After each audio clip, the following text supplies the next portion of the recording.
I'll never forget the day my family gathered in the living room, their laughter ringing like the death knell of my ambition.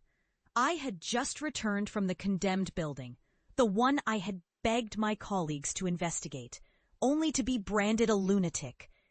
Infestations are natural, they said. You're imagining things, George, they mocked. They turned their backs on me while I clutched my notes, filled with frantic scribbles about the strange biological samples I had collected. This will ruin our name, my father had bellowed. You'll disgrace us.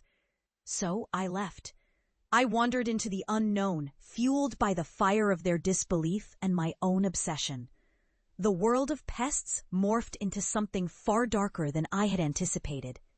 I uncovered a hidden realm beneath the city, one where intelligent colonies thrived, manipulating the very fabric of human life. I became a pariah. But in my exile, I found purpose. My research turned into a crusade against the unseen horrors that lurk beneath our feet. And with each revelation, I felt the weight of their laughter dissolve into the shadows. Years passed in a blur of isolation, investigation, and relentless pursuit. I became an expert in paranormal infestation research, my name whispered in both fear and recognition. I had survived what no one else dared to confront, and I documented the slow, insidious changes in the city's residents, changes that manifested as paranoia, anger, and even violence. They thought they could laugh me out of existence, but now I returned, not as a disgrace, but as a warning.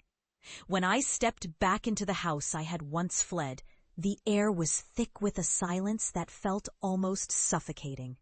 The same worn furniture bore witness to my childhood, but I was a stranger now, cloaked in the aura of my dark knowledge. My family stood on the edge of disbelief, their expressions a mix of curiosity and dread. I could see the shadows of my past reflected in their eyes, and I knew they could sense the change in me. "George?" My mother's voice trembled. "Is that really you?"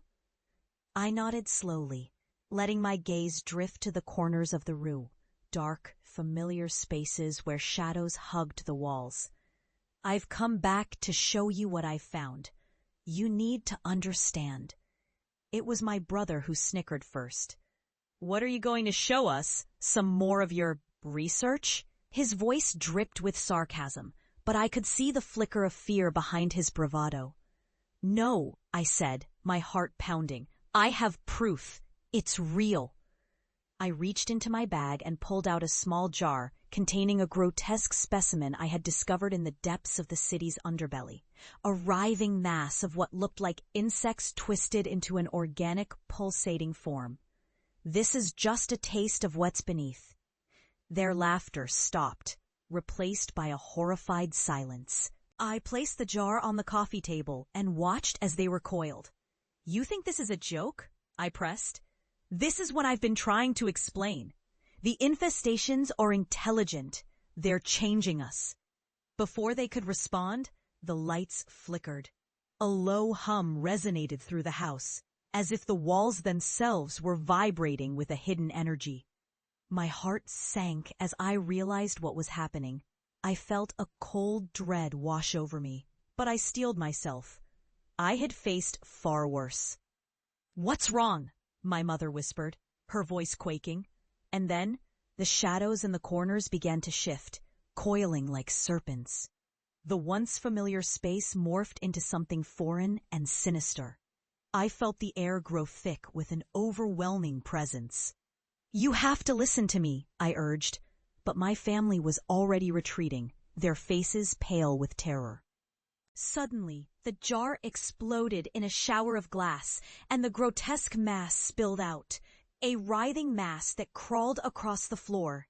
It twisted and turned, each movement deliberate, as if it were searching for something, or someone. My family screamed, their voices mingling in a cacophony of panic. I stood frozen, watching as the shadows converged, forming a dark silhouette that towered over them. "I tried to warn you!" I shouted above their cries. This is what I've dedicated my life to understanding. You thought I was mad, but now you see the truth. The silhouette stretched and morphed, reaching out with tendrils that snaked toward my family. I felt the weight of their disbelief crashing down upon us, a palpable force that threatened to consume us all. My father stumbled backward, the reality of my warnings crashing into him like a tidal wave. "No, no, this can't be happening!" he cried. The shadows twisted around them, binding them in an embrace of darkness. I felt a surge of power within me, a strange, terrifying confidence. I had faced the horrors of the underworld and come back alive. "You wanted proof?" I said, my voice steady. "You have it now." As the shadows enveloped my family, I felt a cold sense of vindication wash over me. They had ridiculed me, and now they stood before the very horrors I had warned them about. I turned away, knowing that this was their reckoning, not mine. I had survived what they could not fathom. And now the truth was manifesting in the most horrifying way.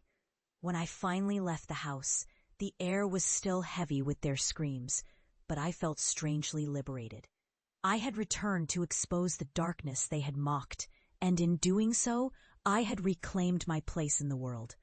I stepped into the night, knowing that while the horrors I had witnessed were real, so too was my triumph. But as I walked away, a lingering question gnawed at me. Could anyone ever truly escape the shadows of their past?